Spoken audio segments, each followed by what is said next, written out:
y que hace y que ha hecho. Don Alfredo Herrera Piqué también ha publicado en la Real Sociedad Económica un magnífico libro que todos ustedes conocen.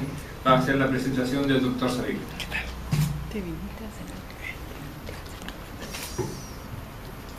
Muchas gracias, buenas noches. Sí, voy a tener el honor de presentar al profesor Xavier Ahmed Guzmán, como bien se ha dicho, decano de la Facultad de Humanidades de la Universidad de Agadir y catedrático del Departamento de Lenguas Hispánicas. Aparte de esto, también director del Festival Internacional de Teatro Universitario de Agadir, y director de una revista, Dirasat, una revista multilingüe también de las facultades de dicho centro docente. Entre los libros publicados figura un volumen sobre las Canarias europeas, pre-europeas y el norte de África, con sus paralelismos lingüísticos y culturales, y un libro también titulado Abuelo de pájaro, sobre Marruecos, así como también una historia de Santa Cruz, de Agadir, y un diccionario español Amasic y Amasic español. Tienen una serie interesante de artículos de lingüística, especialmente sobre hispanismo en el Magreb, de toponimia, que es tema de su posición de esta noche, y también historia y antropología, aspectos de la ocupación portuguesa de Agadir en el siglo XVI, hostilidades y coexistencia. Y finalmente, estoy escogiendo entre su densa bibliografía un trabajo titulado A propósito del desciframiento de la lengua aborigen canaria. Y por supuesto, algunas publicaciones sobre su ciudad natal, entre ellas Agadir, antes de los años 60. Bien, el tema que nos ocupa esta noche, tan interesante para nosotros, tiene una larga tradición bibliográfica, extensísima, desde los tiempos en que en el mapa de Ptolomeo aparecía el Promontorium Hesperis, el Promontorium Canari, lo que nosotros creo que conocemos como Cabo Bojador, en este lado del mar, y que también se remonta pues, a las clásicas referencias del viaje de Juba II de Mauritania, relacionadas por Plinio en el siglo II de nuestra era, cuando hablaba de la isla de Gran Canaria con el nombre de Canaria, ya que describía como una isla llena de bosques de pinos y de palmeras. El nombre de Canaria que aparece ya también en una relación que hace Plinio de la expedición del general romano Suetonio Paulinus en el año 46 de nuestra era, para someter a una tribu del Magreb, del sur de Marruecos, que se conocía con el nombre de Canarias. Y Canarias es una expresión que ha llegado hasta nuestros días y que dio el nombre ya antiguo a las Islas Canarias, anteriormente conocidas en la relación de Plinio como las Islas Afortunadas. Bien, las referencias toponímicas sobre las Canarias prehispánicas son variadísimas, extensas, y tienen como pórtico Le Canarian, que es la crónica mater, la crónica que abre la historia de Canarias y la bibliografía sobre las Islas Canarias. Pero siguen luego las crónicas del reinado de los reyes católicos, entre ellas la de Bernalde, que hace una relación, un inventario muy completo de la toponimia de la Gran Canaria prehispánica, y prácticamente con los términos que hoy ocupan y que hoy definen las comarcas insulares, desde Gerora, Guineguín, etcétera, Arucas, Areucas, estos nombres que luego con esa raíz prehispánica utilizamos nosotros en nuestros días. Bernalde podría ser que seguro, estoy seguro que el profesor Ahmed se va a referir posiblemente, porque es un prototipo, un arquetipo de lo que son las relaciones toponímicas sobre las Canarias prehispánicas. y a las crónicas del reinado de Brasil de los Reyes Católicos, y coincidiendo, si no temporalmente, en sucesión, están las crónicas de Gran Canaria, que nos aportan nuevos toponímicos, y luego vienen las historias, entre comillas, de Abreu Galindo, de Torriani, de Alonso de Espinosa, la posterior de Fray José de Sosa, la de Marín y Cuba, Núñez de la Peña, Glass, hasta llegar a Vieri Clavijo, que es el típico, el clásico historiador de la Ilustración canaria, y cerrando este ciclo ya en una fecha fundamental, que es el año 1840, cuando se publica en París la etnografía y anales de la conquista de las Islas Canarias de Sabino Berthelot, que es la obra también que nos acerca ya a todo el desarrollo de las corrientes antropológicas del siglo XIX sobre las Islas Canarias. Berthelot hizo ahí un trabajo extraordinario, porque además esta obra es el primer tomo, primera parte de la monumental historia natural de las Islas Canarias, en la que el propio científico francés tuvo un papel fundamental y determinante, porque no solo nos refiere a antropología, etnografía prehistoria, sino también botánica, geografía general, estadística, etcétera, etcétera, y sobre todo el encantador cuadro de costumbres de la época que tituló Misceláneas Canarias. Pues bien, en esta obra de etnografía, pórtico de la antropología prehistórica y de la etnografía prehistórica de Canarias, Berthelot ya establecía tres postulados que han sido como tópicos ya después en el desarrollo de la antropología prehistórica, sobre todo en el XIX. Por un lado, había una variedad de razas o de grupos étnicos, en las Canarias prehispánicas. Refiere la procedencia, no solamente lingüística, sino con otros elementos etnográficos de estos grupos étnicos del noroeste africano, y luego habla también de la pervivencia de los grupos étnicos canarios antiguos en las poblaciones modernas.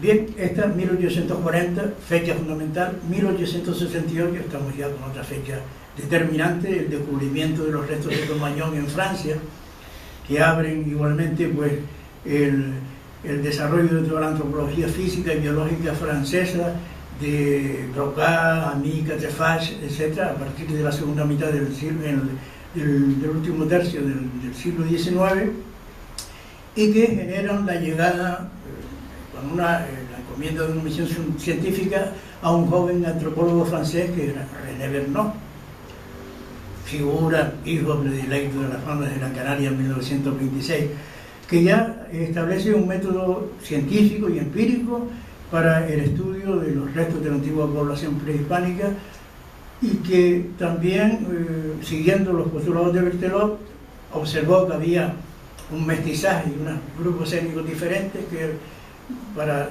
sintetizar, él hablaba del cromagnoide, mediterranoide, y un tercer grupo étnico brasileño que localizaba especialmente en la isla de La Gomera. Fecha, añadimos a la de 1868, 1887.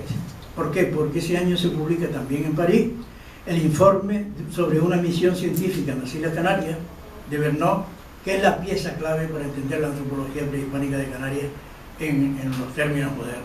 Y luego ya siguen estudios muy elaborados de Hutton, de Falkenburger, hasta llegar a la obra de Videsky en 1963, cuando ya la antropología física había quedado como porque estaba contaminada de planteamientos de darwinismo social a partir de la publicación del origen de las especies, y de Haeckel y de la sociedad fabiana, etcétera, etcétera, y la antropología física ya quedaba como un elemento, como un instrumental científico, un arcaico que había perdido su uso, ¿no?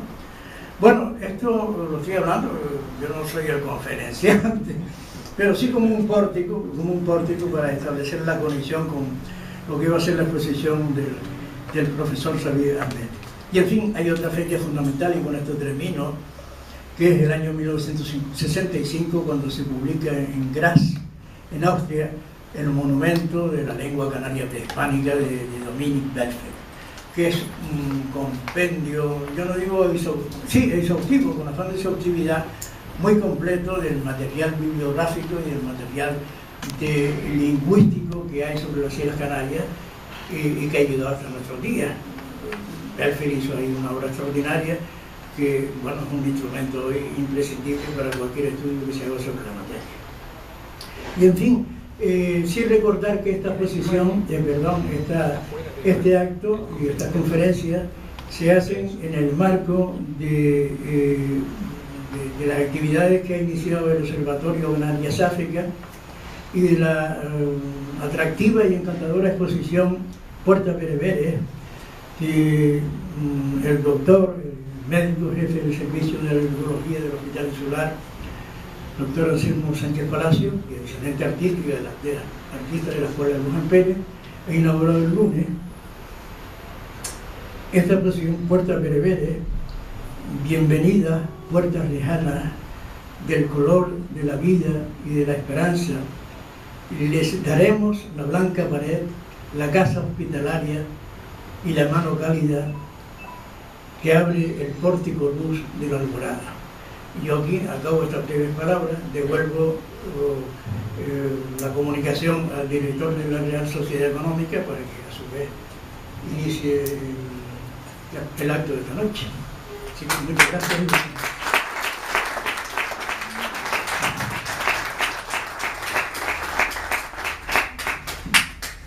Pues decir al doctor Ahmed Sabir que es un honor para nosotros tenerlo en esta Real Sociedad que se ocupa de entre otras cosas, muchísimo de la arqueología. Estamos llevando adelante un ciclo de arqueología Gran Canaria, del cual se han celebrado 4 actos y faltan 2. Se celebran una vez al mes. Ya que lo ha nombrado el doctor Herrera Piqué, pues quería recordar esto. Decirle que estamos encantados de que sea el primer intelectual marroquí que viene a disertar aquí y que nos gustaría que viniera él otras veces y otros intelectuales otras veces.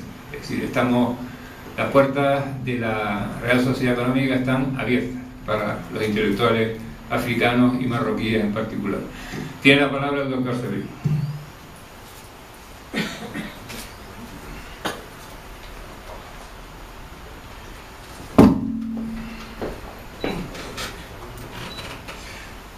Buenas noches, para no decir buenas tardes.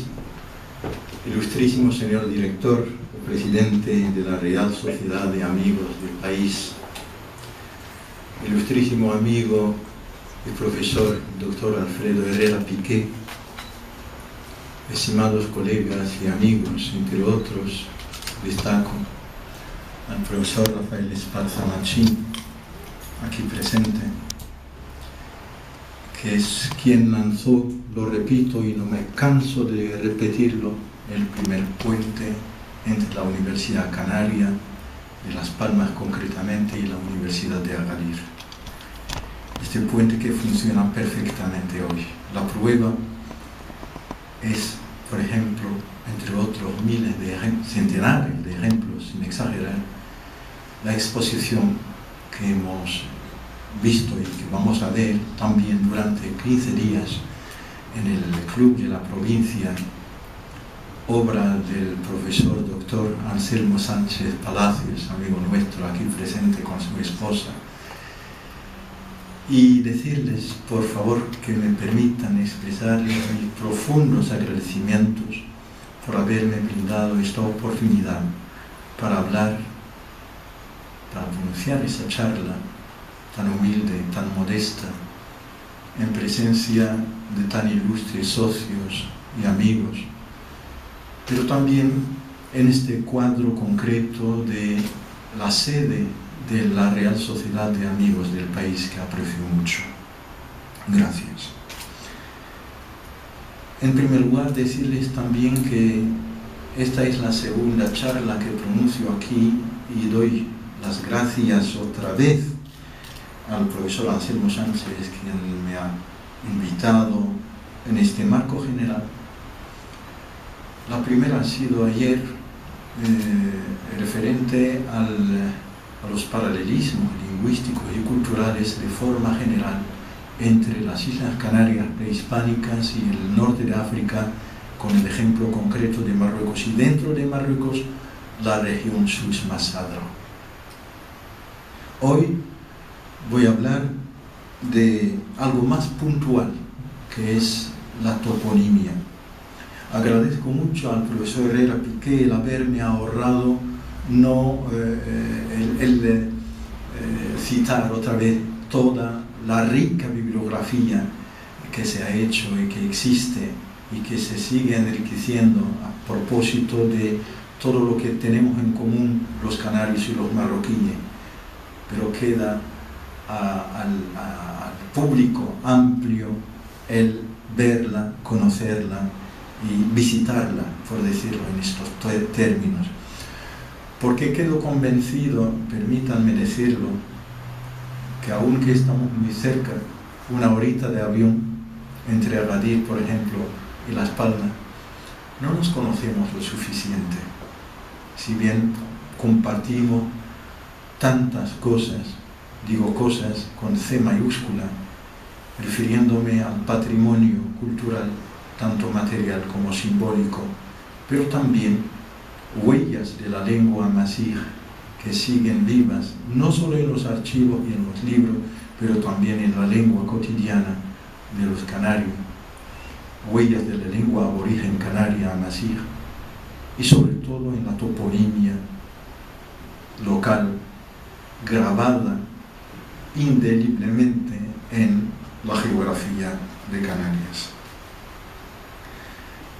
Es una ocasión también para decirles que tenemos convenios firmados entre la Universidad de Las Palmas, pero también de La Laguna, con la Universidad de Agadir, y que hace menos de 4 años hemos vivido una experiencia única, que es la puesta en marcha de un máster conjunto Universidad de Agadir, Universidad de Las Palmas, gracias a 2 personas que vale la pena que yo cite sus nombres aquí, porque como decimos, lo digo en francés, il faut rendre à César ce qui est à César, devolver a César lo que es de César. 2 personas, el profesor Samper Padilla de la Universidad de Las Palmas, el profesor marroquí Hassan Bagri en la otra orilla, que han colaborado, que han patrocinado, más bien hay todo un equipo detrás para llevar a cabo este máster que se ha desarrollado en Agadir, habiéndose desplazado no menos de 29 catedráticos de la Universidad de Las Palmas de Gran Canaria a dar estas clases, junto con otros profesores marroquíes en Agadir. Hoy día estos estudiantes se han diplomado, han obtenido su máster y están cursando el doctorado en las universidades canarias de Las Palmas y de La Laguna. Disculpen esta introducción, pero importa que lo digamos para que las cosas queden claras. Lo que ven en la cabeza de esta foto es el logotipo de la facultad de la Universidad de Ibn Zohr de Agadir, claro, escrito en árabe, en amazigh y luego en francés. Este es el orden de las lenguas oficialmente de las lenguas en Marruecos. Toponimia canaria y toponimia marroquí. Empiezo por dar unas cosas que pueden parecer perogrulladas a propósito de la toponimia, sobre todo para los conocedores de la materia, me refiero a los ilustres profesores aquí presentes. La toponimia, cuando hablamos de toponimia como nombres de lugar, tenemos que distinguir la macrotoponimia, que se refiere a nombres que cubren espacios grandes, y microtoponimia, que se refiere a veces a un mismo río, a un riachuelo o tal vez a un pueblecito, si no es a un barrio, sino a una calle. La toponimia nos sitúa en el espacio. Esta es la relación una de las relaciones entre el hombre y la toponimia de una manera universal. Nos sitúa en el espacio. Sin toponimia no podemos situarnos en el espacio. La toponimia nos dice cómo el espacio ha sido visto por la persona o por el grupo que nombró, o que bautizó el lugar de tal forma y no de otra. Porque Canarias se llaman Canarias, porque Telde se llama Telde, porque Argana se llama Argana y tal. La toponimia dice también como el espacio ha sido sentido, porque a veces el topónimo conlleva el sentimiento de la persona que lo ha nombrado, que lo ha bautizado. También decir que la toponimia forma lo que llamo un doblete, un paralelo, un doblete con el factor tiempo. La prueba es tan evidente que cuando nos citamos con un amigo, con un pariente, con cualquiera, nos hacemos dos preguntas. Una relativa al espacio donde nos encontramos, segunda, ¿cuándo? El tiempo.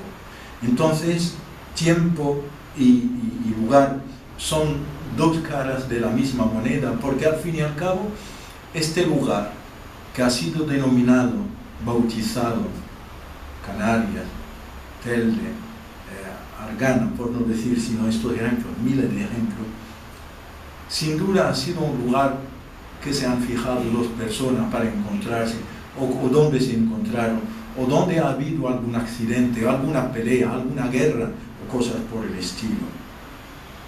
Por tanto, vista desde este ángulo, la toponimia no es solo asunto de los científicos y de los lingüistas, tampoco de los geógrafos o de los sociólogos, es un asunto de todos, puesto que practicamos la toponimia a diario, sin saberlo tal vez, pero la practicamos, la usamos. Usando el topónimo, practicamos la toponimia, como lo han expresado nuestros tatarabuelos que han bautizado tal lugar. Ahora, la cuestión del paralelismo toponímico, porque lo que pretendo demostrar en esta modesta charla es la similitud que he llamado el paralelismo, que hubiera podido llamar también parentesco entre un topónimo canario, entre las 7 islas, y un topónimo continental de una forma general, de Marruecos en especial y de la región Sus Masadra en particular, porque tampoco, cuando queremos ser precisos, no podemos abarcar un espacio muy grande. Tenemos que enfocar, esto es un punto de vista que es discutible, desde luego, enfocar un espacio determinado para ilustrar y no para demostrar. El paralelismo toponímico existe en la medida, entre Marruecos y Canarias, en la medida en que tenemos un factor geográfico constante, que es el de la proximidad, por no decir directamente la vecindad. He dicho que estamos solo a 1 hora de vuelo del continente. Esta proximidad geográfica va apoyada por factores, y no solo en singular, factores históricos. Ha habido contactos históricos entre Canarias y el continente, por no decir también en el sentido inverso, entre el continente y Canarias.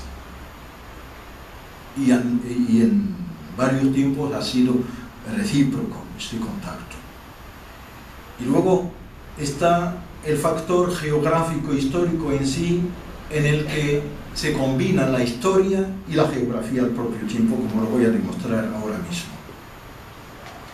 Esto nos muestra directamente lo que acabo de decir a propósito del factor geográfico, lo de la proximidad, de la vecindad y de la similitud geográfica, orográfica, climática, etc. Todo esto son factores que propician justamente el paralelismo a nivel de la denominación de los lugares, o sea, de la toponimia. Hay un factor histórico importantísimo que ilustra este mapa que aparece en el Atlas Interinsular de Canarias, en el que se ve con la raya con puntilla que los romanos descubrían las Canarias hacia el siglo III a.C. Bueno, esta fecha es más o menos precisa y muchas veces discutible.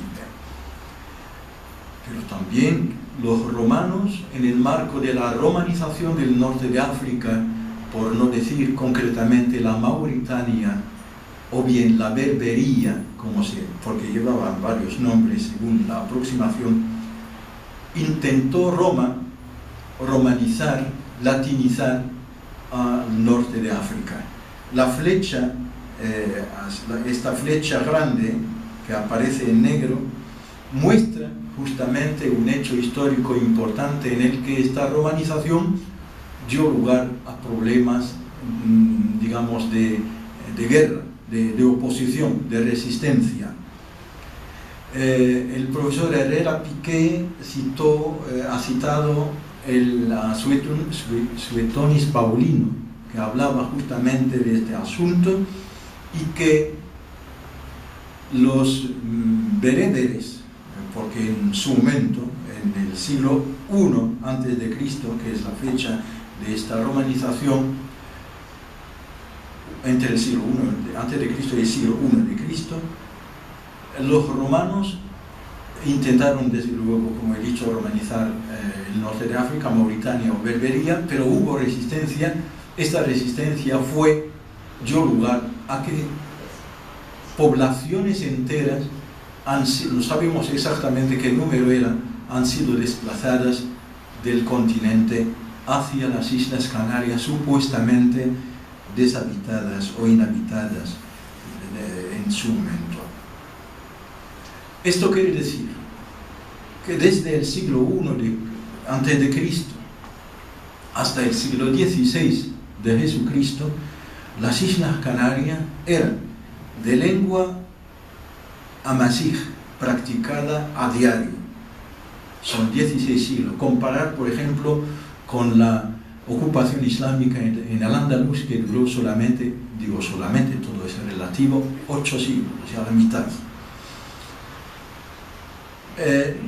La lengua amazigh, claro, no puede ir sola, fue con la cultura, porque es el recipiente de la cultura. Por tanto, la lengua y la cultura amazigh ha sido la lengua y la cultura, originariamente continental, ha sido la lengua y la cultura de los isleños desde el siglo I hasta el siglo XVI. Particularmente podemos fecharla en 1492, cuando fueron despedidos, entre comillas, los musulmanes de Al-Ándalus y descubiertas las islas por Cristóbal Colón, antes de marcharse él a América. Bien, aporto esta citación. El profesor Herrera Piqué ha mencionado, entre otras referencias, una referencia no muy temprana, puesto que data solo del siglo XVI, o XVII, que es Abreu Galindo, el fray Abreu Galindo, que dice, lo leo: y en Cabo de Alguer está en Jesús Masadra. En Cabo de Alguer están unas huertas que llaman las huertas de Telde, no muchas leguas distante de la ciudad de Tegaste. Son dos lugares, dos ciudades. Esta ciudad de Tegaste, continental, está 3 leguas del mar y cercana a Fuerteventura. Miren ustedes cómo nos traslada del continente como abuelo de pájaro hacia las Islas Canarias. Próxima a Fuerteventura, cercana a Fuerteventura, junto al monte Atlas, en las faldas por donde descienden muchos ríos y arroyos. Esto es un poco importante, de manera que, esto es lo más importante, de manera que en los nombres propios parece conformar, y en muchos vocablos apelativos también, o sea, en nombres propios, nombre propio del lugar, pero también antropónimos, pero nos importan los nombres propios del lugar, topónimos, pero también vocablos apelativos, parece conformar los de estas islas con los africanos. Este testimonio de Fray Abreu Galindo es importantísimo en nuestra perspectiva. A propósito de algunos nombres apelativos, puesto que habla de nombres apelativos, no me voy a detener en estos nombres apelativos, pero importa saber, antes de llegar a los topónimos, que muchos topónimos han sido inicialmente nombres apelativos, nombres comunes. Así, en la columna 1, va el apelativo Amazigh, al menos según la forma con que es pronunciado actualmente en Tajlid, que es una variante del Amazigh. En la segunda el apelativo aborigen canario, que es su paralelo, y en la tercera su significado. No nos vamos a detener mucho en esto, vamos a ver dos ejemplos, los dos primeros. Agad en Amazigh dio lugar en la lengua, tiene como paralelo, no dio lugar, tiene como paralelo en la lengua aborigen canaria ajá, y variantes hasta ajaches y otras que significan nada más en los dos casos como apelativo, significan cabra. Y saben ustedes el papel de la cabra en esta cultura, tanto continental como en la lengua aborigen canaria. La segunda palabra tiene mucho que ver con la cabra, puesto que se trata de algo con que designamos el suero de la leche, que decimos en Amazigh ao, y esta palabra aparece documentada bajo forma de ajo. Y ayer me sorprendió una persona que durante el coloquio me informó, y el profesor Rafael Esparza a lo mejor puede confirmar esto también, que antiguamente para dar de mamar la leche a los niños les decían ajo, ajo, ajo. Y esto lo sé yo por primera vez, me enteré solo ayer. Es muy nuevo para mí, por lo que tengo que apuntarlo. Esto quiere decir que a nivel de los topónimos, de los nombres apelativos y los demás, Tagoro, Uche, Tagoro que significa el Tagorore, Agoror, Tirorte, que son todas las variantes que significa el lugar de reunión o el lugar de práctica religiosa. Uche, que tiene como variante Ude, Udi, que es en Amazigh Ude, Udi, que es la manteca hervida, y lo demás. No nos paramos mucho en estos ejemplos, vamos a detenernos más en los topónimos que nos interesan directamente, pero esto es una plataforma importante porque, como he dicho y lo repito, por favor, muchos topónimos tienen su étimo en nombres apelativos ordinarios, no necesariamente en esto, como lo vamos a ver a continuación. Una observación importante a mi modo de ver: hablamos de los topónimos, pero ¿qué proporción representan estos topónimos en el conjunto del legado lingüístico aborigen canario? La profesora, amiga nuestra, Carmen Díaz Alayón, de la Universidad de La Laguna, dice que los topónimos representan el 95% del legado lingüístico aborigen canario, al menos tal como existe entre nosotros hoy, porque el topónimo se resiste al olvido, porque está grabado en el espacio, en la geografía, además de ser grabado en la memoria de los habitantes. Esto aparece en su artículo Notas lingüísticas sobre la palma prehispánica. El profesor investigador canario de Las Palmas, de la Universidad de Las Palmas, el profesor Maximiano Trapero, nos informa sobre un dato que a lo mejor no nos fijamos en ello. ¿Qué pasó con los topónimos? Si representan el 95% del legado, es decir, que parte de ellos ha desaparecido ya. Y es lo que nos confirma el profesor Maximiano Trapero cuando dice: son mucho más los topónimos cuya referencia, ha saltado una palabra, cuya referencia nos es totalmente desconocida, porque no han dejado resto alguno en la geografía actual.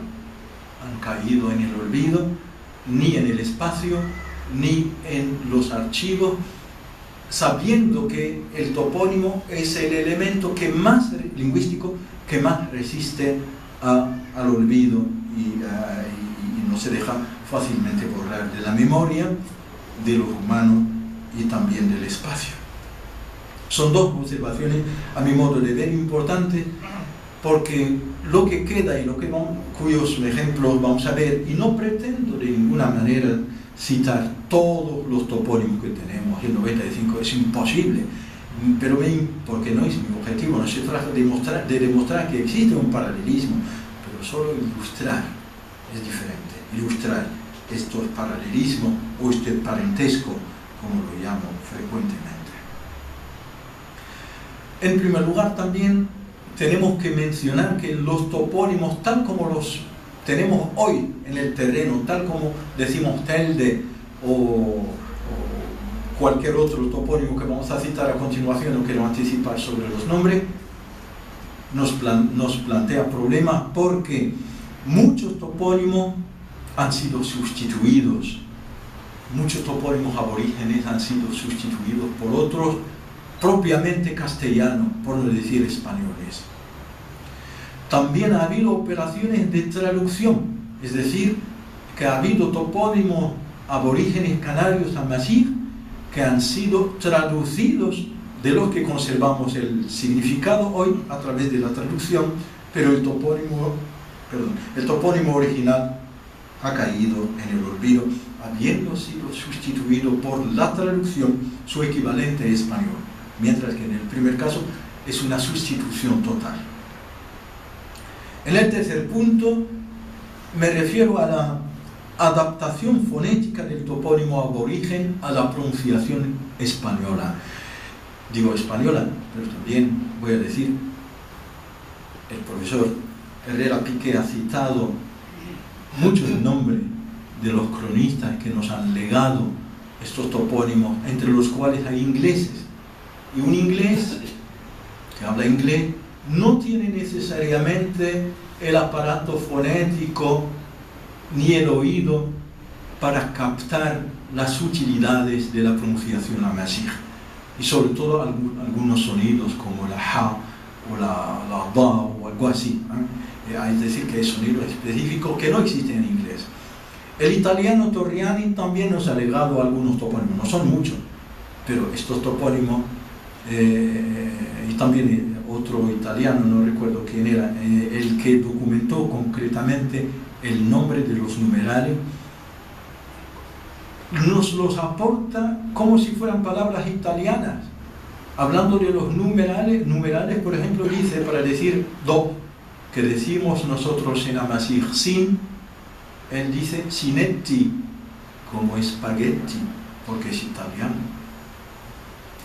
Alemanes, portugueses y españoles. Claro, todos no tienen necesariamente, si estuviera entre nosotros, en caso de estar con nosotros algún fonetista o fonético, nos puede ilustrar más este ejemplo. Pero también, como cuarto punto, que no es real, me pregunto con ustedes si tenemos, para reutilizar la palabra del profesor Herrera Piqué, si hay pervivencia de topónimos fieles al modo con que los pronunciaron los aborígenes. Yo me atrevo a decir que no. No lo digo así gratuitamente, sino lo digo apoyándome en aquellos que nos legaron estos topónimos y a partir de lo que llamo la españolización de los topónimos. En el tercer punto hablo de la adaptación morfofonética del topónimo, sobre todo fonética. Cuando decimos, por ejemplo, Tagaste, de la que habla Galindo en la citación anterior, Tagaste, nosotros tenemos Tarrast o Tagast, no decimos Tagaste, Tagast. Claro, para hispanizar la palabra se le agrega una ed que decimos de españolización de la palabra, y no es la única, muchas. Aquí tenemos una serie de topónimos que han sido sustituidos por otros que no son traducción, En general no lo son. Así, por ejemplo, los estudiosos contemporáneos, cuando citan estos topónimos como Aceró, Ajerjo, Bentaica, Arataupale, Arure, Arause, etc., nos lo citan diciendo, dicho lugar se llamaba tal, ahora se llama tal. Esto es lo que intento hacerles llegar en este cuadro. En la primera columna aparece el topónimo aborigen sustituido, que ya no existe en la práctica de manera general, y en la última, he saltado la segunda, en la que debía ir la isla que corresponde a cada topónimo, y en la segunda, el topónimo que existe hoy, que es un sustituto del topónimo aborigen canario, que es un topónimo español, morfológica y semánticamente, lo que quieran, morfofonética por lo menos, pero que es el sustituto de un, no voy a decir de un supuesto topónimo, pero de un topónimo real que existió en el terreno prehispánico. Así, por ejemplo, los topónimos de la primera columna, a 99,99%, podría multiplicar los ejemplos, han dejado de existir. Los hay que dejaron de existir justo después del siglo XVI, pero también otros posteriormente. La traducción del topónimo, de los topónimos tal como lo he citado hace un rato, es una etapa que todavía desgraciadamente no he desarrollado por falta de, no solo voy a decir de tiempo, pero por falta de elementos seguros y también por falta de ocasión de compaginar mis opiniones con mis colegas de las Islas Canarias y de la universidad concretamente. Pero puedo ya empezar diciendo que el topónimo aborigen Arure, a no ser que exista como un micro o macro topónimo en otro sitio, al menos el que conozco, cuyo equivalente en Amazigh actual en Susmasadra es Agrur o Tagrut, ha sido traducido por Casa de Rey. Umyaya, un topónimo antiguo, en el que reconozco como amazigófono la raíz del calificativo blanco, ha sido traducido por riscos blancos. Hubiéramos podido, en caso de tener la oportunidad de hacerlo, multiplicar los ejemplos, pero es una cantidad, un porcentaje mucho menos importante que los demás. Ahora, la españolización del topónimo aborigen ofrece también otros aspectos. En la toponimia aborigen vigente en Canarias hoy, se omiten o se sustituyen los sonidos desconocidos, no vigentes en español normal. He citado el ejemplo de la ja, por ejemplo, también de la z, que existe en francés pero no existe en español. Aquí he citado el ejemplo de acero,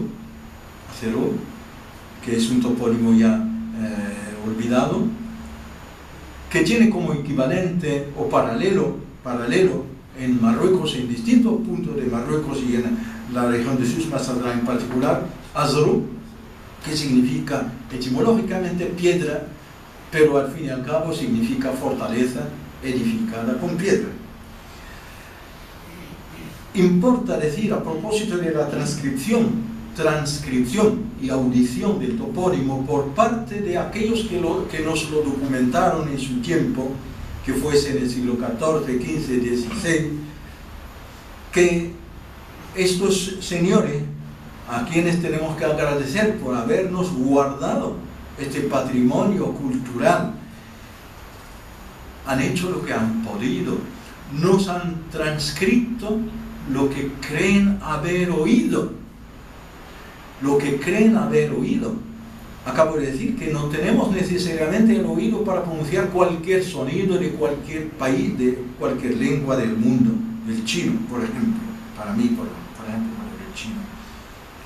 Así que un español tendrá que adaptar, que hispanizar el topónimo, el francés también intervendrá a su manera, el español a su manera, el inglés a su manera, y cito también las interpretaciones, para no culpar a Dominique Belfeld.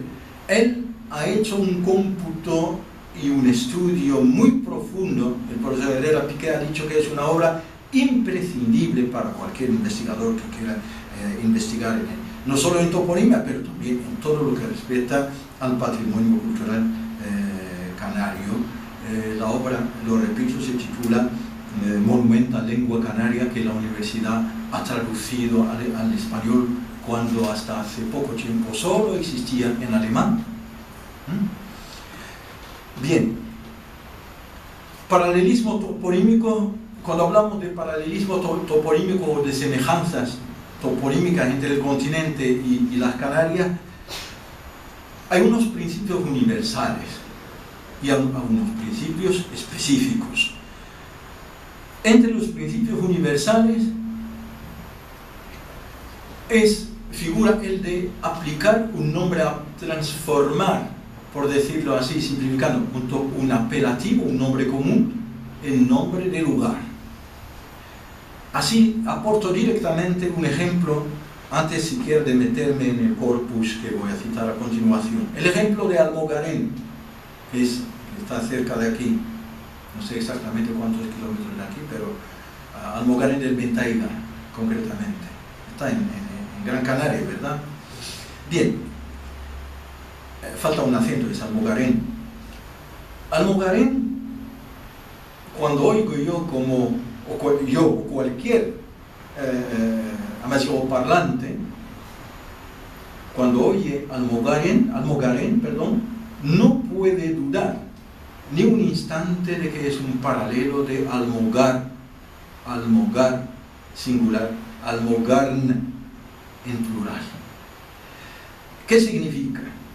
La raíz es gr, que es gr, que es entre. Gr es entre.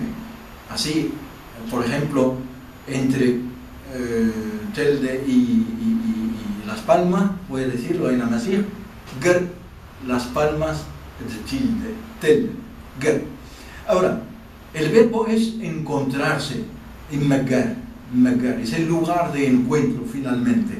Así voy para llegar al significado. Almogarén es, tal como nos han legado los cronistas y los historiadores en este respecto, significa el lugar a donde acudían los aborígenes para adorar a Dios, etcétera, etcétera.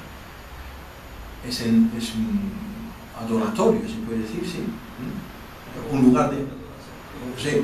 Ahora, Almogar en Marruecos, en la región Souss-Massa, concretamente, para ser precisos, es un lugar de reunión alrededor de un santón.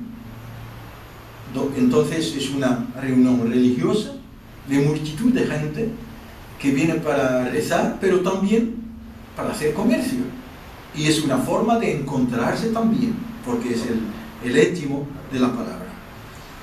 También entre los principios figura el bautizar un lugar que semeja o recuerda otro lugar. Esto es lo que pasó teóricamente, pero también en la práctica se verifica, a los canarios deportados por los romanos a Canarias.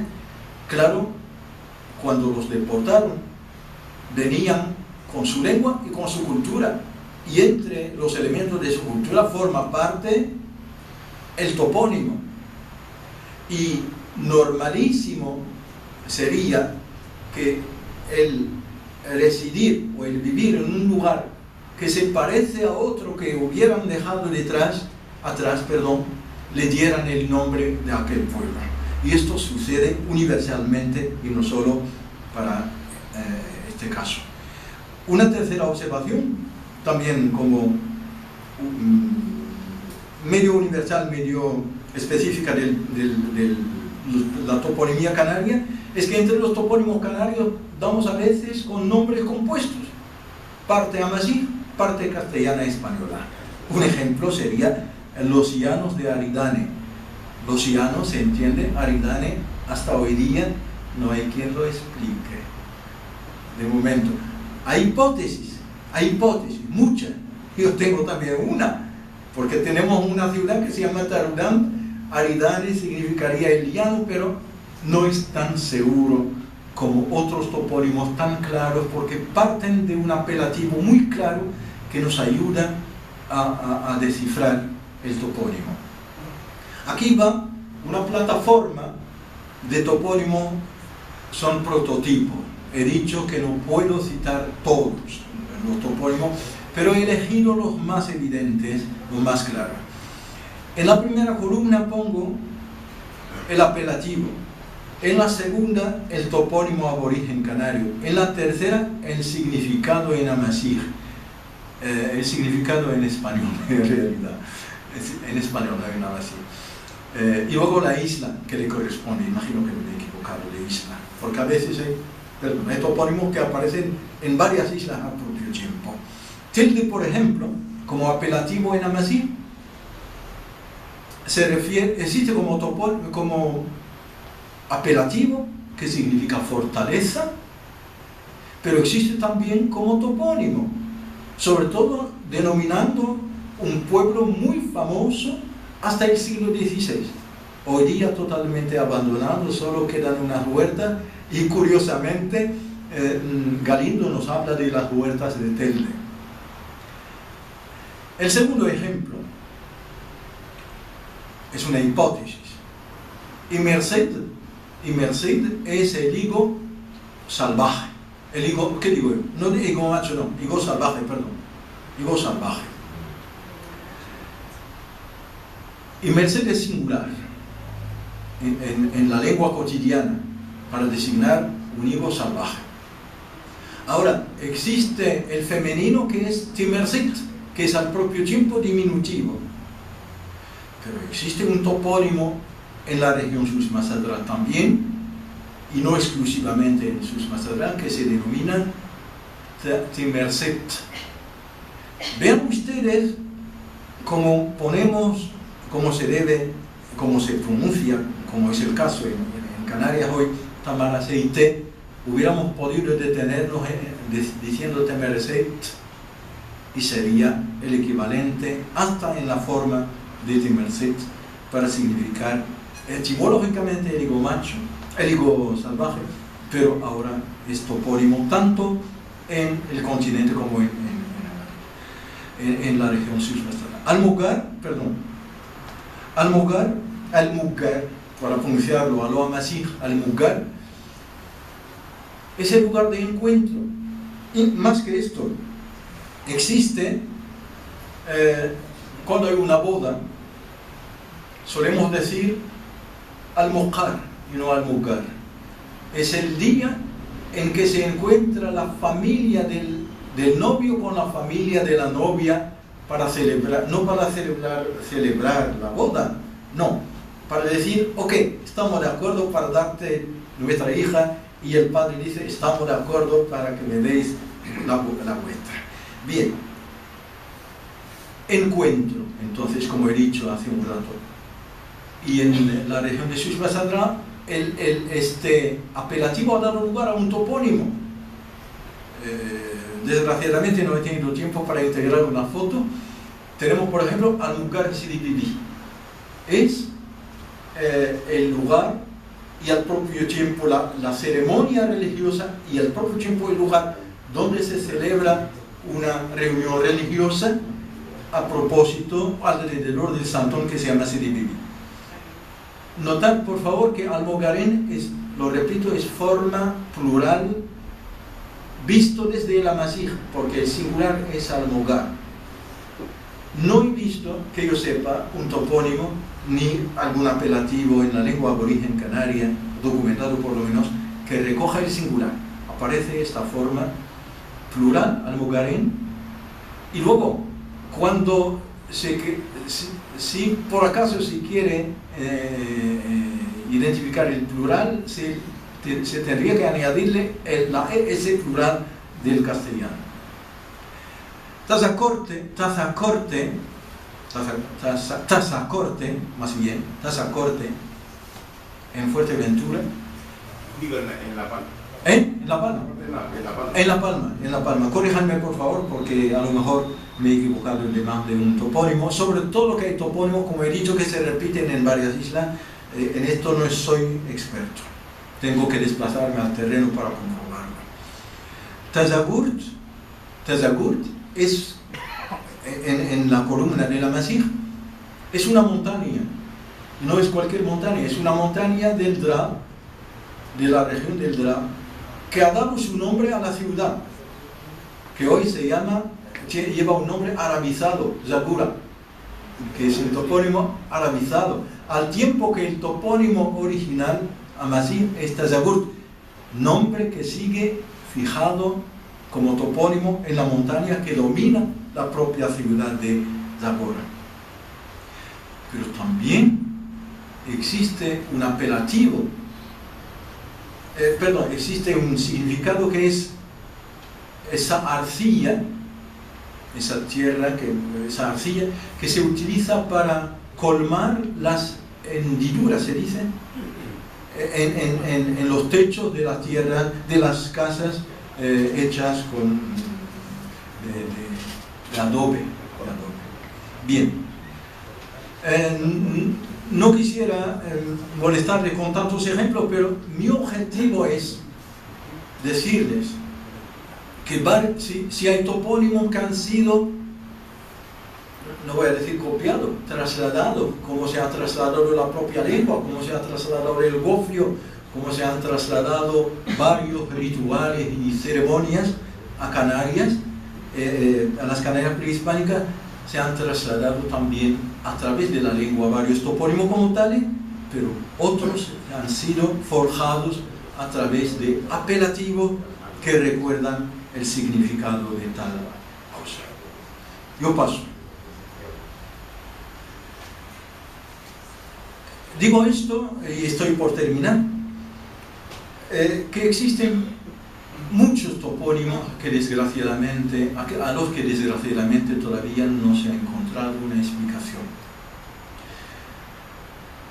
Existe toda una relación, faltan acentos, de topónimos canarios de origen prehispánico, pero son de significado muy opaco, muy impenetrable, por decirlo así, tanto desde el punto de vista de la lengua española normal, como desde el punto de vista de la lengua amazigh actual, una lengua que ha evolucionado, desde luego, que a lo mejor corresponden a apelativos o a apelativos seguramente que han desaparecido incluso en la lengua madre del amazigh, que ha dado actualmente varios dialectos a nivel del continente y a nivel de las islas también, las islas prehispánicas, porque el bereber, el amazigh que se hablaba a nivel de las islas no era el mismo. La prueba, entre paréntesis, es que los peninsulares, cuando tenían que desplazarse de una isla a otra, muchas veces acudían a lenguas que son los traductores que les ayudaban a descifrar. Para concluir, porque es un tema muy amplio y no pretendo de ninguna manera agotar ni siquiera la cuarta parte de lo que se debería decir a este respecto, ilustrado porque lo ideal sería también un trabajo de terreno, y un trabajo de terreno trasladado aquí mediante fotos. La proyección de la foto de Tazagurt, por ejemplo, la montaña de Tazacorte, y del pueblo de Tazacorte. La foto de Telde actualmente aquí, y la foto de Telde como es hoy en mi tierra. A título de anécdota, lo he dicho ayer, me atrevo a repetirlo porque es tan interesante decirlo.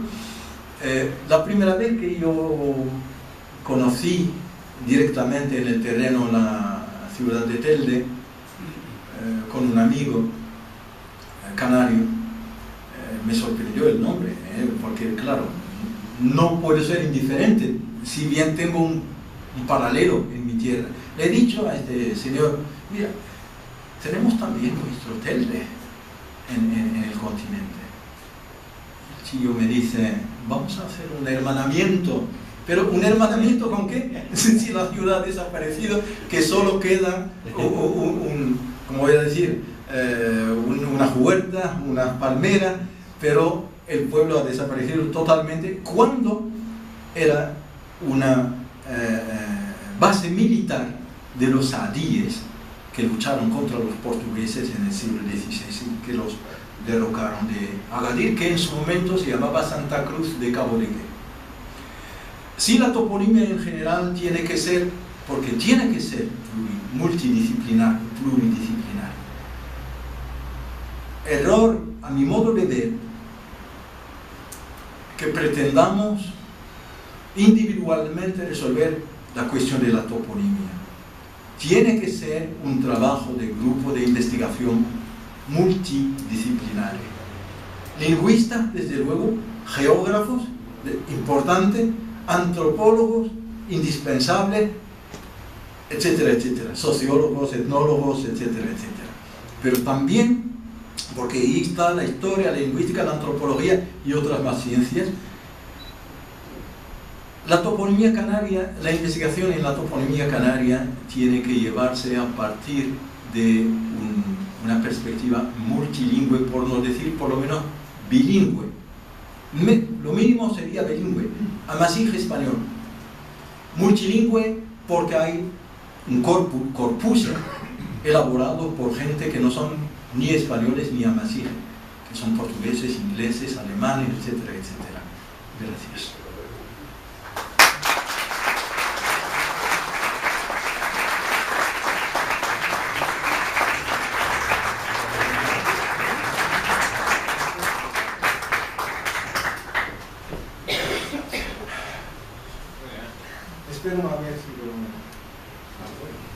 Muchas gracias, profesor. Supongo que habrá preguntas y ya veo una por ahí. Es decir, adelante, por favor, la pregunta. Sí,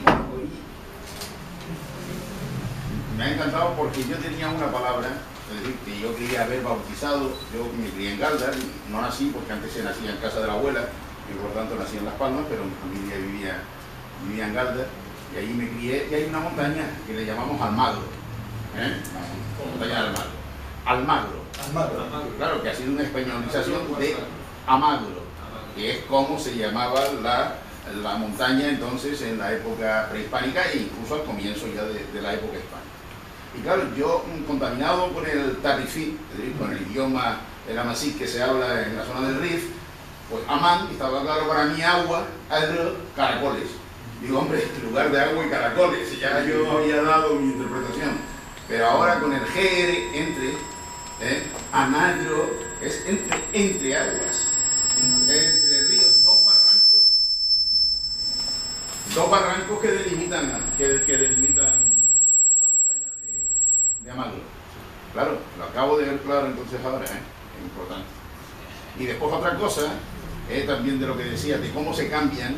La X durante mucho tiempo en castellano era J, Don Quijote, México, y aquí está muy de moda poner a las niñas, sobre todo en Tenerife, el nombre aborigen de la Virgen de la Candelaria, que es Chasirasi, Chasirasi, pero es realmente Chahiraji, es decir, cómo sería la fonética transcrita en aquel momento por un castellano. Pero claro, cuando digo lo de Chahiraji, muchas alumnas mías se enfadan. Y entonces dicen, no, Chasirasi, Chasirasi. Es decir, es como se dice. Bueno, nada, darte las gracias, porque, vamos, y esto da para mucho. Luego me dirán, con su permiso, luego me dirán lo de ajo. Ajá, sí.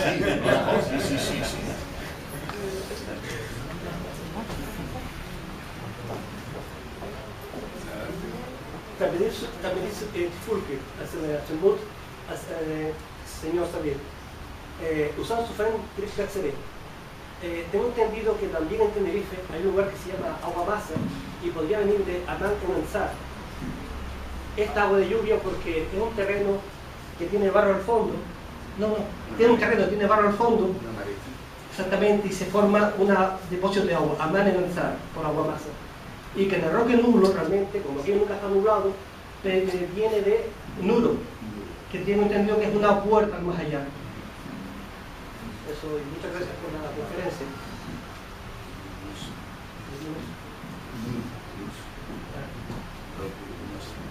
Porque ahí nunca hay ninguna. Sí, profesor. Bueno, felicitaciones por la conferencia. Bueno, casi me pongo ahí porque si no, no se me escucha, ¿no? Retorna al santo. Sí. Vamos a ver, porque claro, este tema, como dice el profesor Xavier Albeck, es tan extenso, tan multidisciplinar que en una tertulia de este tipo difícilmente podemos dar una pincelada, ¿no? Sí creo que hay algunos toponímicos prehispánicos que usamos habitualmente, el caso de Ventaica, ¿no? El caso de Umiaga se sí, pues, la montaña de Umiaga, y lo denominamos así, ¿no? Toponímico vigente, ¿no? La propia Galdar de Rafael, ¿no? Galdar, sí. Que estas están todas en la relación del cura de los palacios en el siglo XV, ¿no? Y hay otro tema, porque las correlaciones antropológicas y las toponímicas son las más claras de vinculación con el noroeste de África, ¿no? Hay un vocablo que, antes de entrar yo en este segundo tema, hay un vocablo que el profesor ha mencionado, que es tamaraceite. Bueno, yo siempre en el Sahara Central, tamanracet, siempre lo relacioné con tamaraceite, que en el prehispánico aparece como atamaraceite, y que nosotros, porque la raíz de ahí es tamara, que es el fruto y la semilla de la palmera, y atamaraceite lo hemos relacionado con palmeral. Pero aquí en la transcripción del profesor Xavier aparecía con otro sentido, ¿no? Esto quisiera plantearlo también, ¿no? Porque es un tema, hay una vinculación de Tamanracey y Atamaracey, no pueden ser producto de una casualidad, aunque estén a 4.000 kilómetros de distancia, ¿no? Y luego ya el segundo aspecto que yo quisiera plantear, que es más de fondo, ¿no?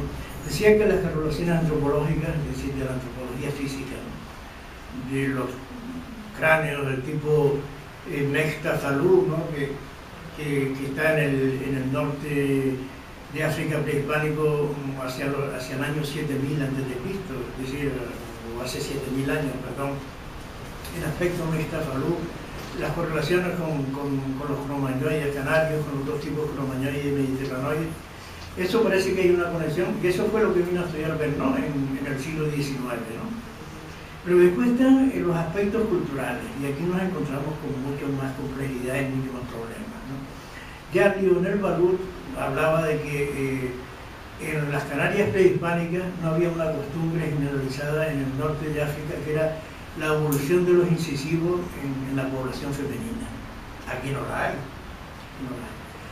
Y Gabriel Camps también denotaba autocencia, que está más explicable. El buey era un elemento fundamental en el neolítico norteafricano. No lo hay en Canarias, pero claro, el desplazamiento del buey en aquellas embarcaciones, y esto nos plantea el problema de cómo llegaron del origen, que es muy difícil también de enfocar, que los bueyes pudieran desplazarse en aquellas embarcaciones tan frágiles, pues a lo mejor explica que no lo hubiera aquí. Pero yo le añado otras tres cuestiones que están en Canarias, en Gran Canaria especialmente: la momificación. La momificación es una costumbre ancestral fundamental en la etapa prehispánica de Canarias, en la población aborigen. Esta no aparece en el norte de África. La momificación, además, como decía Malinowski, es una costumbre excéntrica en la etnología universal. La tenemos en Egipto, en poblaciones preincaicas, precolombinas, en algunas poblaciones de Oceanía, pero es muy escasa, ¿no?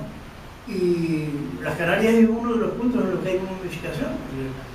La otra son las pintaderas que son exclusivas prácticamente de Gran Canaria, ¿no? Ni siquiera están en las otras islas, y algunas se han encontrado alguna rudimentaria por allá por Fuerteventura, pero no la hay en el norte de África prerromano. Y luego están los idolillos también de Gran Canaria, ídolos de Tara como elemento fundamental, que entroncan con los ídolos de centroeuropeos, incluso de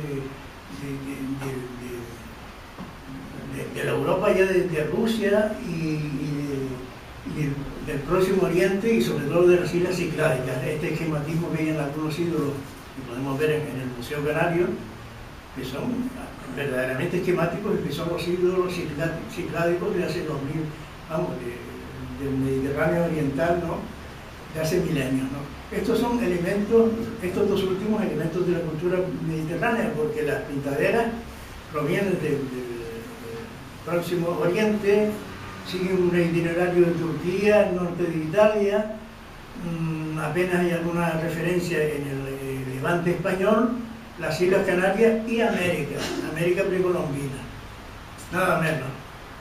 O sea que están en un circuito que no ocupa el eje prerromano.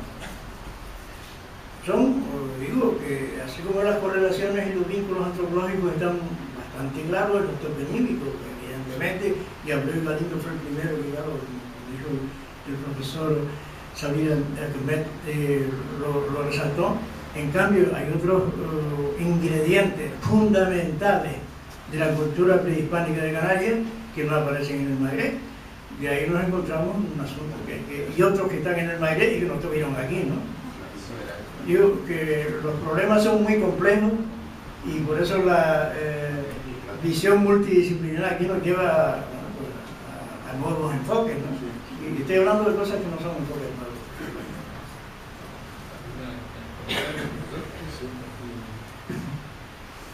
Bien, agradezco a... Sí, gracias por estas observaciones. El objetivo finalmente esto es que no es que nos estamos examinando unos a otros, sino que se trata de provocar en el auditorio no solo un interés, pero también esa voluntad, permítanme decirlo así, esa voluntad de ir descubriendo cuánto tenemos en común y cómo, como lo acaba de decir el profesor Herrera Pique ahora mismo, muchas cosas existen del patrimonio cultural que interesan Canarias, existen en Marruecos, por ejemplo, y muchas cosas ausentes o enigmáticas con puntos de interrogación en Marruecos encuentran su solución aquí, en Canarias. Total que cuando invito a la investigación multidisciplinar, este es el objetivo, que nos sintamos todos responsables de valorar este patrimonio a nuestro modo, que sea a nivel toponímico, a nivel lingüístico, a nivel cultural y a nivel patrimonial de una forma más general. Se me ha pasado insistir en un pequeño detalle para los que no lo saben, porque no es necesariamente evidente, que muchos topónimos se identifican como de filiación prehispánica amazigh mediante su morfología. Así, por ejemplo, el morfema del masculino, la A, como decimos, argaz, agro, etc., son palabras masculinas, puesto que llevan el morfema del masculino A al inicial. El femenino lleva una T al comienzo y al final, solo que la T final va siempre acompañada de una E. Nunca encontramos un topónimo de filiación prehispánica que empieza directamente en T y termina en T, sino que a esta última T se le añade una E, de tal forma que decimos, ejemplo, Tamara, si T es palabra femenina, seguramente, esto nadie lo puede dudar. Ahora el significado y todo lo demás queda por investigar. Vuelvo a invitar a grupos pluridisciplinarios, multidisciplinarios y conjuntos, seguramente binacionales o trinacionales, para ir en adelante con esta investigación. hay dos preguntas más. Bueno, y alguna más que se acaba de sumar ahora. Sí, simplemente quería comentar que en este caso, al igual que Canarias, que están en el norte de África y aunque actualmente es un país que está básicamente arabizado, tiene una pequeña parte, por así decirlo, de cultura amasí, y en teoría en el pasado realmente era amasí, tratando de que no solamente se reduciría al Magreb más cercano, sino que además incluye territorios como Libia, lo que sería Egipto y demás, lo decía por en relación a la práctica de la momificación. Yo creo que se ha escuchado simplemente por si quería a lo mejor el profesor comentar algo al respecto, porque vamos a ver si se circunscribe todo mucho con Marruecos. Claro. Yo, con su permiso, yo he quitado de mi exposición un mapa que muestra justamente las áreas del Amasí, no solo a nivel de África del norte de África del Magreb, sino también hasta Egipto, como dice, de Siwa, etc. Que tenga esto algo que ver con la momificación es otro asunto, porque la historia, así, la gente que se interesa por la cultura amasí dice, yo no he visto personalmente un documento que lo ponga por escrito, espero tenerlo alguno de estos días si es posible, que los amasíes tuvieron una guerra contra Faraón.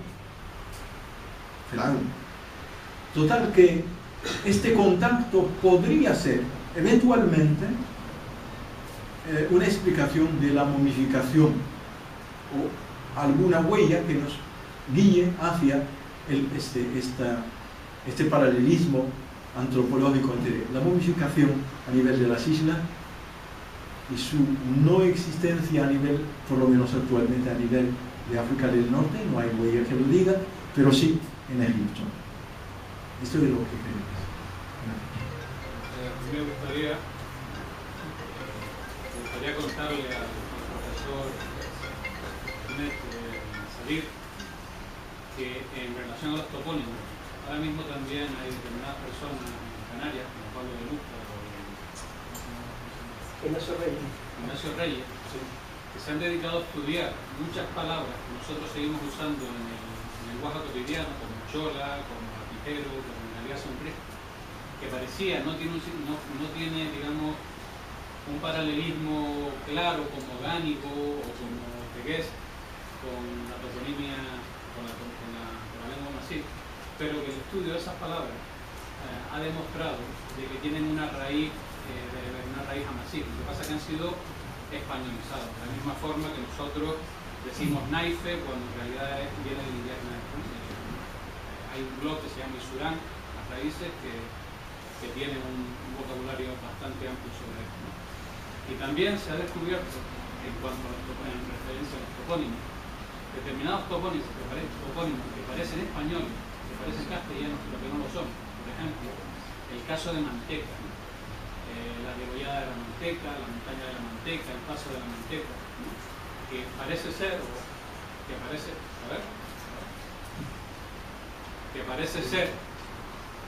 que pueden provenir de Ma-en-Teca, el lugar de paso del ganado, y también otro ejemplo curioso, en la isla de Fuerteventura hay una montaña que se llama la montaña del Caimán.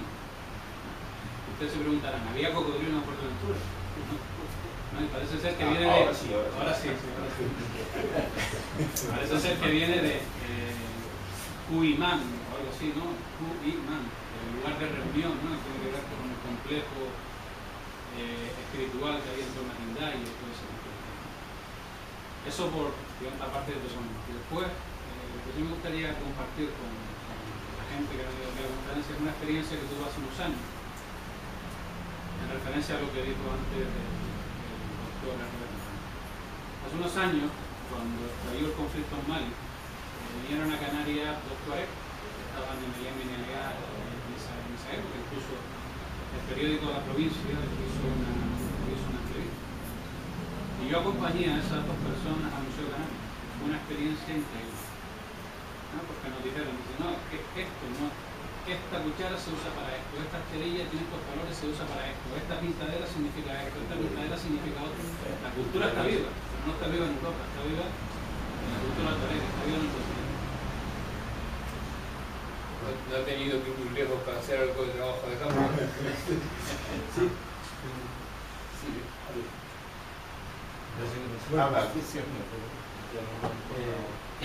Quería que, si fuera posible, me aclarara a propósito de esa adaptación fonomorfológica en castellano que no solo se da en Canarias, sino también en la península. Y es el caso más típico, el nombre de los ríos, de algunos ríos, el Guadalquivir, el Guadiana, etc. Todo el mundo sabe que es el río Grande, el río Mierda, y que vienen del término de árabe, pero sí, que vienen del Wat árabe. Pero recuerdo que hace unos años un amigo que conocí aquí en Las Palmas, del Verozo, ¿no?, que estaba haciendo una investigación precisamente sobre la toponimia de origen berber o amazigh en Canarias, de la Universidad de Lyon, creo que. Y me decía que el caso de los Gua canarios, el caso de Guayadeque, Guayedra, no sé si hay alguno más por ahí, Guiniguada, que lo comparte, no obedecía a la misma raíz aquella árabe de la península, sino que tenía un matiz que no sé si lo comparte o lo puede explicar, porque no me quedo del todo claro en este caso. La verdad, si me permiten, la verdad es que todos los investigadores que se han metido a toponimia están unánimes en que la toponimia es una de las áreas más resbaladizas de todas. Porque no solo porque exige la confluencia de distintas disciplinas, si falta una, a lo mejor falla toda la tesis, sino también porque hay mucho de la interpretación popular que busca las soluciones fáciles. Y estas soluciones fáciles a veces obedecen a cierta ideología o a cualquier otra cosa, cualquier otro objetivo. Ahora, ¿en cuántos casos de análisis toponímico podemos decir que practicamos un análisis científico lo más científico posible? Son escasos, porque hasta en los casos que pueden parecer más evidentes hay hipótesis, hay una dosis de tesis o hipótesis que quedan pendientes de quien diga que son verdad o que son falsas, puesto que va a aportar algo que las derrumba, que las barre, ¿no? Estoy pensando en este momento preciso en el topónimo Arganá, en la isla de Lanzarote. Siempre me intrigó este topónimo, hasta el día en que algunos botanistas alemanes instalados en Marruecos han demostrado que Lanzarote forma parte de la área de la biosfera de Argán. Tal vez, bueno, no tal vez, a partir de esta tesis existieron arganes en Lanzarote, como existen hoy día en la región Sus Mazara, únicamente en esta parte del mundo. Porque si no, ¿cómo podríamos explicar un topónimo como Argana de arriba, Argana de abajo y todo lo que comporta como cultura? Esto exige no solo el trabajo del lingüista, de la antropología prehistórica, sobre todo en el 19. Por un lado, había una variedad de razas o de grupos étnicos, en las Canarias prehispánicas. Refiere la procedencia, no solamente lingüística, sino con otros elementos etnográficos de estos grupos étnicos desde el noroeste africano, y luego habla también de la pervivencia de los grupos étnicos canarios antiguos en las poblaciones modernas.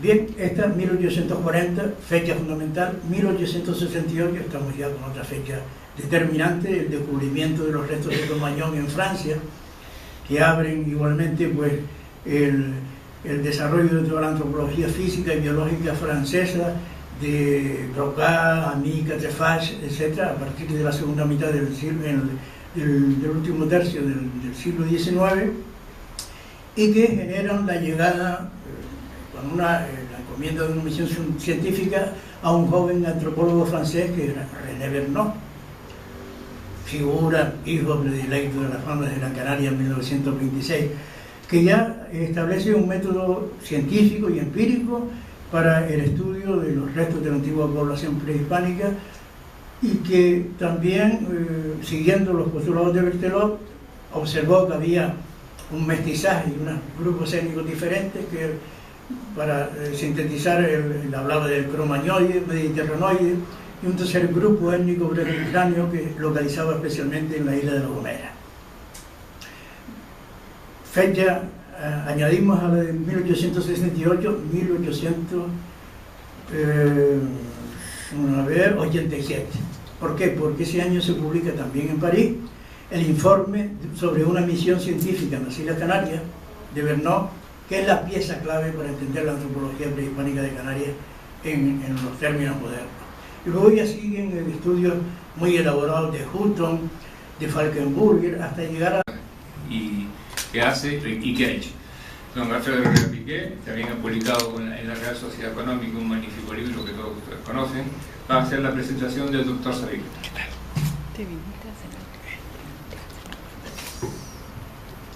Muchas gracias, buenas noches. Sí, voy a tener el honor de presentar al profesor Sabir Ahmed Guzmán, como bien se ha dicho, decano de la Facultad de Humanidades de la Universidad de Agadir y catedrático del Departamento de Lenguas Hispánicas. Aparte de esto, también director del Festival Internacional de Teatro Universitario de Agadir, y director de una revista, Dirasat, una revista multilingüe también de las facultades de dicho centro docente. Entre los libros publicados figura un volumen sobre las Canarias europeas, pre-europeas y el norte de África, con sus paralelismos lingüísticos y culturales, y un libro también titulado Abuelo de pájaro, sobre Marruecos, así como también una historia de Santa Cruz, de Agadir, y un diccionario español amazigh y amazigh español.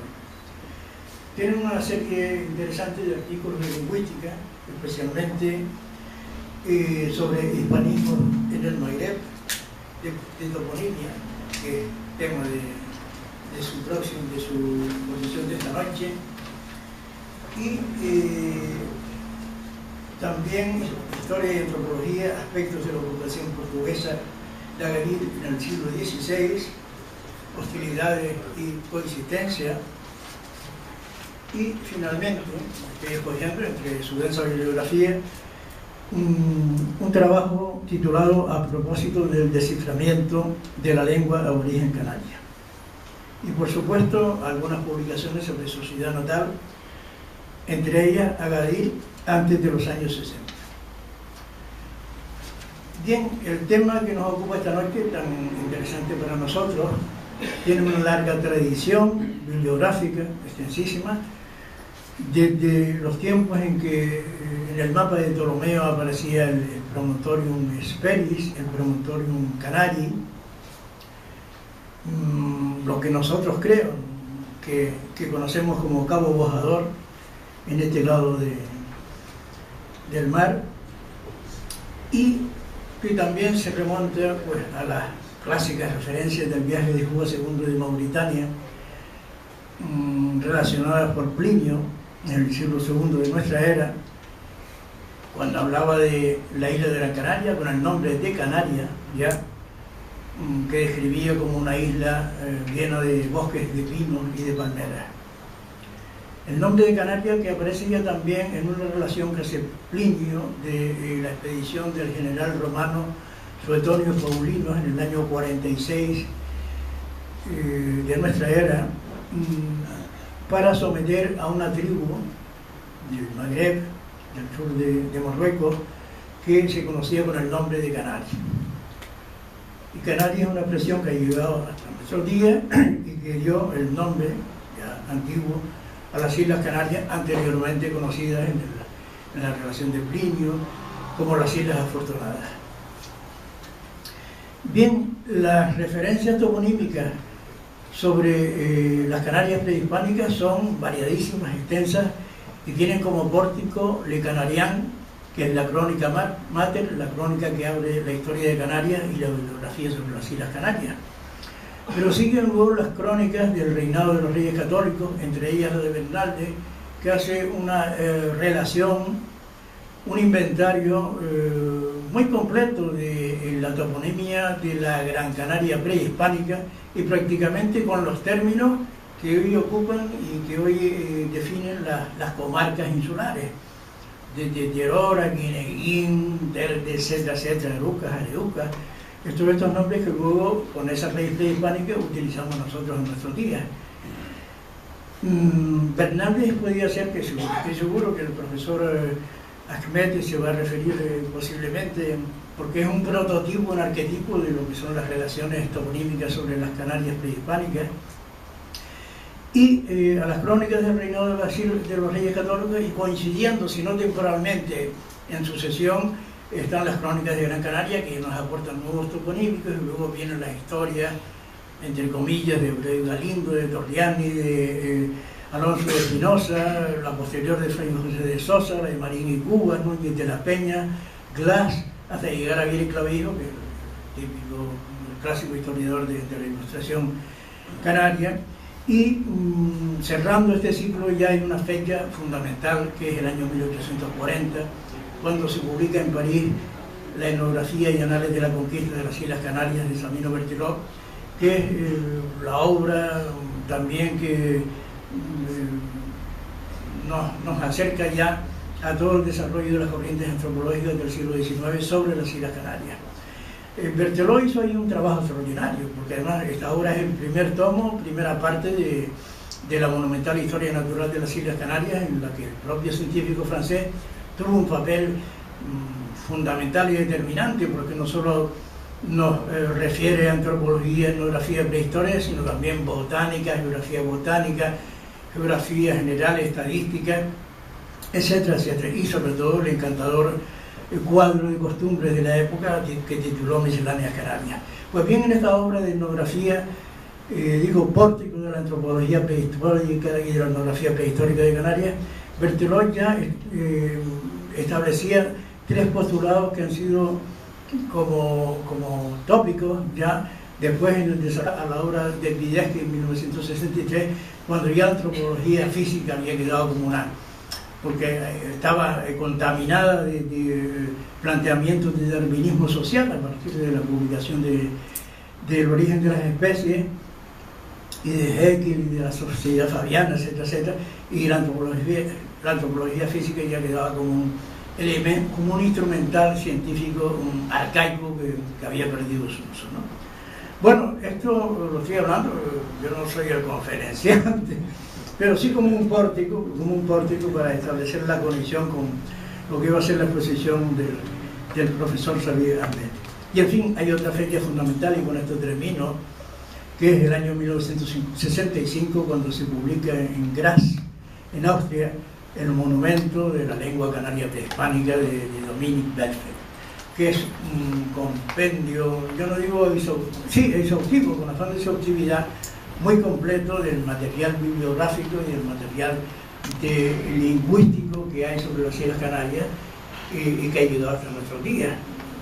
Belfeld hizo ahí una obra extraordinaria que, bueno, es un instrumento imprescindible para cualquier estudio que se haga sobre la materia. Y en fin, sí recordar que esta exposición, este acto y esta conferencia se hacen en el marco de las actividades que ha iniciado el Observatorio Canarias África y de la atractiva y encantadora exposición Puerta Bereberes, que el doctor, el médico jefe del servicio de radiología del Hospital Insular, doctor Anselmo Sánchez Palacio, y excelente artista de la Escuela de Luján Pérez, ha inaugurado el lunes esta exposición Puerta Bereberes, bienvenida, puertas lejanas del color de la vida y de la esperanza. Les daremos la blanca pared, la casa hospitalaria y la mano cálida